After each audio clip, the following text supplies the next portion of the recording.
Hey guys, welcome back to Sparkman Homestead. I have another what we eat in a week video for you. So we are going to start this video off with some Hawaiian beef skewers. This recipe came together fairly quickly. I was getting everything ready in the morning so that it could marinate all day. You really want this beef to get a chance to marinate. So I am taking 2 pounds of a sirloin tip steak. The recipe actually says to use a tri-tip steak, and you want to cut it into 1.5 inch cubes. You're going to marinate this all day, so instead of using a Ziploc baggie, I'm just using my Tupperware marinating pan here. To a small mixing bowl, you're going to get your marinade ready. So I'm adding a heaping tablespoon or teaspoon of minced garlic. It does call for 4 cloves of garlic. You're going to add 1/3 cup of low sodium soy sauce. I just use a liquid aminos in that. Then you're going to add 2 tablespoons of rice vinegar, 1 teaspoon of sesame oil, and a 1/4 cup of brown sugar. I just used a light brown sugar. You're going to whisk that all together. Then what you're going to do is take a small bowl and you are going to reserve 1/3 of that sauce, and you're just going to put it in the fridge because we'll get to using that later on. And then you're going to pour that marinade over the beef. Now it does say to let it marinate for a minimum of 4 hours. You can definitely make this the night before and have it marinate overnight. I'm just going to mix it really well and just make sure that all of those beef pieces have that marinade on them. Once it's getting close to the time that you're going to barbecue it, you're going to get all of your other components ready to make this skewers. So the recipe says to use 1 fresh pineapple cut into 1.5 inch chunks, 2 red bell peppers cut into 1.5 inch chunks, and 1 large sweet onion cut into 1.5 inch chunks. I did not have a fresh pineapple, but I had some freshly canned pineapples, so we used that and it worked perfect for it. After you get all your veggies cut up, you're going to take that 1/3 of marinade that you reserved and put in the fridge, and you're going to add 1 tablespoon of ketchup and 1 tablespoon of honey to that, and you're just going to whisk it together until it is all incorporated. Now it's time to get our skewers assembled. If you are going to use wooden skewers, make sure that you soak them for at least 30 minutes before you use them because you don't want them to burn. I'm going to use my reusable metal ones. I really wish I had something to link for you guys, but I'm pretty sure I actually inherited these, or I potentially got them at an estate sale. I'm not sure, but I love them because I don't have to worry about making sure I soak them, and I can just wash them and away we go. The recipe does give you a guideline on how to make the skewers, but I was just kind of doing it how I wanted to do it. I knew that my son and Steven would not eat the onions and the peppers, so I kind of just made some heavy with it because I knew me and my daughter would eat them. So Steven brought them outside and he is barbecuing them now. What you want to do is just turn them ever so often and make sure that you are adding that marinade on there. I think that we didn't add enough marinade to it. Steven said that he forgot to do it a couple of times. I think had we actually put more marinade on this, these would have been more of that like honey barbecue flavor, but they really weren't. As a side, I was going to attempt to make a Hawaiian macaroni salad, but I honestly lost steam by the end of the day. We were so just making sure we were getting our every bit counts challenge preserving done that I just did not have time to do it. So we made a box of macaroni and cheese. It's all about balance. So I just took some of my canned green beans there and that macaroni and cheese, and it was a really good summertime meal. I will leave the recipe linked for you guys below. The next meal, we are going to make a 1-pot beef stroganoff. This is kind of a twist on beef stroganoff. It's not like the traditional recipe. It's really, really good. In fact, it's actually my son's favorite meal. So in order to make this recipe, I did need to get some stuff pre-prep. I don't buy cream of the soup, like cream of mushroom, cream of chicken, because it is really easy and it comes together in a matter of seconds. Well, not seconds, minutes. So what I'm doing here is I'm making my version of cream of mushroom soup. So I took 3 tablespoons tablespoons of butter and just melted it, and then I slowly whisked in 4 tablespoons of an all-purpose flour, and I just wanted to cook it until that flour taste was kind of off of it. It begins to smell a little nutty once you get to that point. Then I'm adding half a cup of milk and half a cup of chicken broth. I'm just gonna whisk that in. Now, how I make this kind of a mushroom flavor is I actually add the Trader Joe's mushroom seasoning to it, and it really does give it that cream of mushroom taste. You can add in real mushrooms if you would like. The recipe that I will leave linked for you guys gives you all of those directions. And then you're gonna add salt and pepper. And then I actually had to come in and add a little bit more chicken broth to it because mine was a little bit too thick, but super simple to make. We're gonna get started on the beef stroganoff now. I actually ended up doubling certain components of this recipe, but I will tell you guys the directions just for a single serving, I guess it's called. So you're gonna take 1 pound of ground beef. It does suggest using a leaner ground beef, 2 teaspoons of minced garlic, or you could use 1 teaspoon of garlic powder, and you're just going to brown everything together. Now you can take some diced onions and brown that in there, but I just chose to use granulated onion. Then you're gonna add that cream of mushroom soup that we just made. You're gonna add a 15-ounce can of beef broth and 1 cup of milk. And you're gonna stir that all up, and then you are going to come in and add 2.5 cups of a small uncooked pasta. I am using a rigatoni, I think it's called. I don't know the exact word for it. It's our favorite. My daughter said use this one, so I did. So I know just from using this pasta with this recipe, I have to add extra liquid, otherwise my pasta doesn't cook and everything sticks. So I came in and probably added half a cup more of water to that recipe. You're gonna put a lid on and you're gonna cook it until the pasta is completely cooked through and soft. Then once that's done, you're gonna take the lid off and you're going to add half a cup of sour cream and 2 tablespoons of parsley. It can be fresh or chopped. So my daughter went ahead for me and cut up all of our garden veggies for us and made some ranch dip. So it was a really perfect side to have with this meal. This is one of our favorite meals and it's definitely a winner. And again, like I always say, recipes are linked for you in the video description. For the next meal, I did a fried chicken in the air fryer. I originally wanted to do like a southern fried chicken, but did not want to wait to have the chicken rest. So I forgot to turn the camera on when I put all of these spices in the bowl. So what I added here was 2 teaspoons of sea salt, 1.5 teaspoons of black pepper, 1.5 teaspoons of garlic powder, 1.5 teaspoons of smoked paprika, 1 teaspoon of onion powder, 1 teaspoon of Italian seasoning. And so I just mixed it all together. And then I took about 2 pounds of chicken drumsticks and I took the skin off of them. We are not fans of the skin, so I just took it off. And I added that seasoning to the chicken. I also added a couple of tablespoons of avocado oil just to kind of make it a little more sticky. And then what I did was I had some Ritz crackers that were coming close to their expiry date. I bought them to make a mock apple pie and I actually have not gotten to it. So I needed to get these used up. So I decided to actually bread the chicken with the Ritz crackers instead. So I took 2 packets of the Ritz and I'm just putting them in a Ziploc baggie and just breaking them up so they're into a nice crumb consistency. And then I took 2 eggs. I actually came back and added 1 more egg, so 3 eggs total, and then just a couple tablespoons of milk there. And I'm just going to dip the drumsticks into the egg mixture and then throw them in that Ziploc baggie and just shake it around so that they are evenly coated. And then we are going to put them into our air fryer.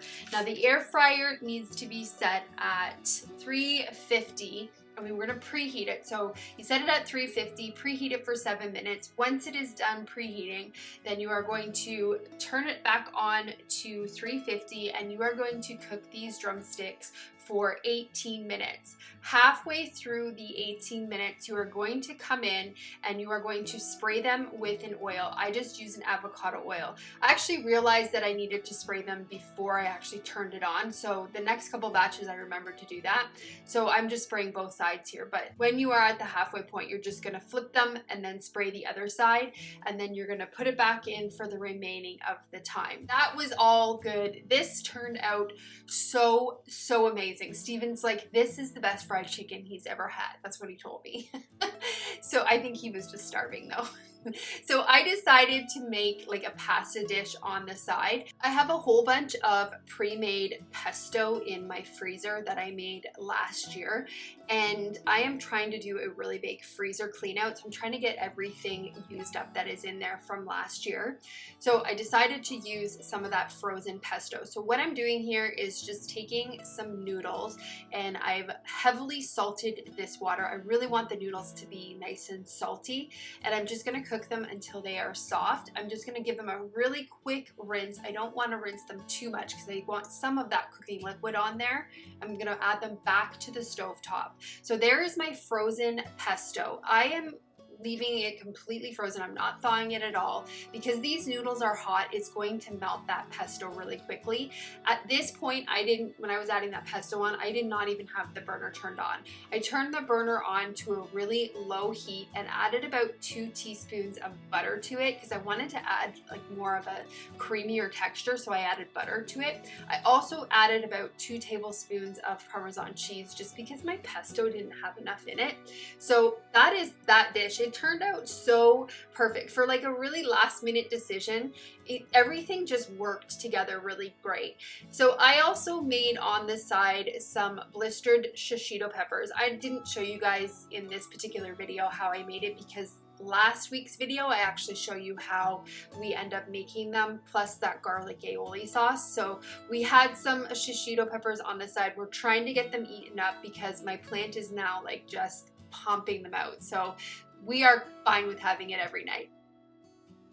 The next meal, I was craving some type of cornbread, so I went on Pinterest and I found the most amazing recipe for a jalapeno cheddar cornbread waffle. This recipe was so good. I cannot recommend it enough. So in my bowl there, I have 8.5 ounces of my homemade cornbread mix. The recipe says just to use a jiffy. I added 1 teaspoon of organic cane sugar to the bowl, stirred it up, and then I added my wet ingredients. So my wet ingredients were 2/3 cup of milk, 2 tablespoons of melted butter, and 1 egg. You can definitely sub the butter for like a different type of fat source. So you could use an oil or a lard in that. You're just gonna stir that up, and then you are going to dice and chop 1 jalapeno. This was one of my garden fresh jalapenos, so it wasn't super big. So you don't really get a hit of heat because the jalapeno is pretty small. Plus I diced it really small. Next time I make it, I'm probably gonna add 2 jalapenos because we really didn't taste the heat from them. So you're gonna chop that up and then you're gonna add that to your cornbread mixture. Then you are going to take 1 cup of corn. This is just some of my homemade my home canned corn. It also says you can use frozen if you have it. And then you're going to add 1 cup of shredded cheese. I had to get this stuff used up. It was in my freezer, needed to get it used, but you can use cheddar cheese in this also. I also had some bacon in my fridge that I needed to get used. I'm just cutting some of the burnt parts away here. The recipe doesn't call for bacon, but you can never lose putting bacon in anything. So I added some bacon to it and then just stirred it all up. I have my waffle iron preheated there. One thing I remember reading in my owner's manual when I got this waffle iron is it says never to use a cooking spray in it. So I always use butter. I found that the cooking spray tends to leave a really sticky foam that you can't get off of it. So butter with the waffle iron all the time. So just putting it in here to cook. We also had some steak on the side. This is just some sirloin top steaks here. And I'm just seasoning them with some salt and pepper, granulated onion, and granulated garlic. I normally do my steaks in the cast iron, but we decided to grill them because it was really hot and I really was trying not to heat the house up. So Stephen had them on the grill, and that's why I added the granulated garlic, because normally I just do like a garlic butter sauce on them if I'm putting them in the cast iron. So I still wanted to get that garlic flavor. So that is the waffle coming out of the waffle maker. The whole house smelled so amazing. Every time Stephen came in, he just kept saying, those smell so good. So there is my steak. I added it with a little bit of my homemade maple onion jam, and then I put some of my homemade A1 sauce. I don't no, I'm pretty sure I did a video on how I made this A1 sauce. I am actually running low, so I need to make more. If I can find the recipe, I will link it for you because this is a family favorite sauce. So I'm just gonna butter my waffle, and then one thing that we like to do is just put honey on our cornbread. So I'm just putting a little bit of honey on it, and then I cut up some of my garden fresh tomatoes, and I just had some salt and pepper on those. And this meal was so good for being literally a last minute thought. Again, I'm doing a lot of like really last minute thought meals. This one was such a winner. For the next meal, I decided to kind of do a fridge clean out. I had made a big roasting pan full of chicken broth, so I had a whole chicken that I needed to get used up. I found this recipe on Pinterest, and it is called $1 Million Chicken Casserole. It is really good. So what I'm doing here is I am shredding up 4 cups of my chicken. It says 4 cups of shredded or diced chicken, and then I am adding about a half a cup of sour cream to this and 6 ounces of cream cheese softened. I don't know if I had exact measurements. Again, it was kind of a fridge clean out day, so I am literally scraping the cream cheese package here just to make sure I had 6 ounces. Just gonna stir it all up. Now the recipe does call for 1 tablespoon of a chicken base, so like a chicken bouillon. I didn't have any, but I did find this Trader Joe's chicken seasoning in my cabinet, so I used some of that. And then I made up another batch of my cream of chicken soup there. It's just a concentrated version. I think earlier on in the video I actually show you how I make it. Now this recipe called for 6 green onions diced. I didn't have any green onions, so I just used some granulated onion instead. Now I kind of did a little bit of a variation here. You can do this recipe and add anything really to it. I thought it would be really good to add some frozen broccoli and cauliflower. This is stuff that I froze from my spring garden, so I was happy to get this used. So you're just gonna put it in a 9x13 casserole dish. I think I probably should have gone a little bit smaller of a casserole dish because it was pretty thin layer. And then I'm using up the rest of that pepper jack mixed cheese, and I'm also putting some mozzarella cheese on this. You're gonna have your oven preheated at 350 degrees. Now this takes a while to cook. It takes 50 minutes to cook. It says 40 to 50 minutes. I kind of went on the 50-minute side and it turned out perfect. Earlier in the day, I had made some white rice, so I'm just using that as a side. It says that you can actually put the cooked rice in the casserole as well, but I kind of wanted just to have it on the side so that I could add my liquid aminos to the rice. I really like the combination of the liquid aminos and the casserole. This was a really good recipe. For the last meal, well, it's not really a meal, it's a treat. I wanted to try the Farmhouse on Boone sourdough chocolate chip cookies. They looked really good, and I actually recently have increased my sourdough starter, so I have a lot of discard that I need to get used, and this was a perfect recipe to do that. So what I'm adding to my stand mixer is 1 cup of butter. Now it does state to use unsalted butter, but I just use salted, and it needs to be at room temperature so that it can get creamed really well. You're gonna add 1 cup of white sugar and 1 cup of lightly packed brown sugar, and then you're just going to cream that together until it's super fluffy. And then you're going to add in 2 large eggs, 2 teaspoons of vanilla extract, and 3/4 cup of sourdough discard. Now she doesn't specify whether it needs to be active or just like a true discard. Mine was not active. I had not fed it, so it was definitely needed to be discarded. So then you're going to mix that all together, and then in a separate bowl you are going to add 3 cups of all-purpose flour. I'm just using an unbleached all-purpose flour. And you're going to put in 1 teaspoon of baking soda, half a teaspoon of baking powder, and 1.5 teaspoons of salt. You're gonna then slowly add your dry ingredients to your wet ingredients, just kind of scraping down the sides as you're going along. You do not want to over mix this, just literally mix it until it is incorporated. Once you get all of that done, then you are going to add in 2 cups of chocolate chips. Now she actually recommends using chocolate chunks. I didn't have it available, so I just used a semi-sweet chocolate chip. Still still turned out really, really well. So you can choose to do a long ferment with these, or you can do a short ferment.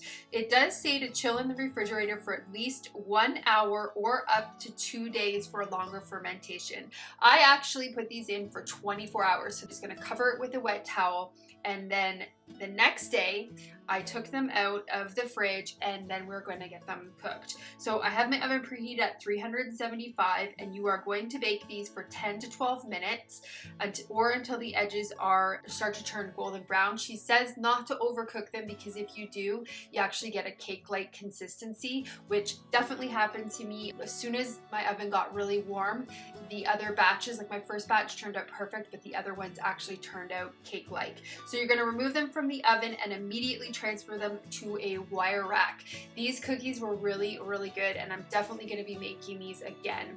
So that is the last meal on this video. I hope you guys enjoyed it, and I hope I gave you a little bit of inspiration for your meals with the upcoming week. I hope you guys have a great day or night whenever you're watching this, and I will see you on the next video. Bye guys.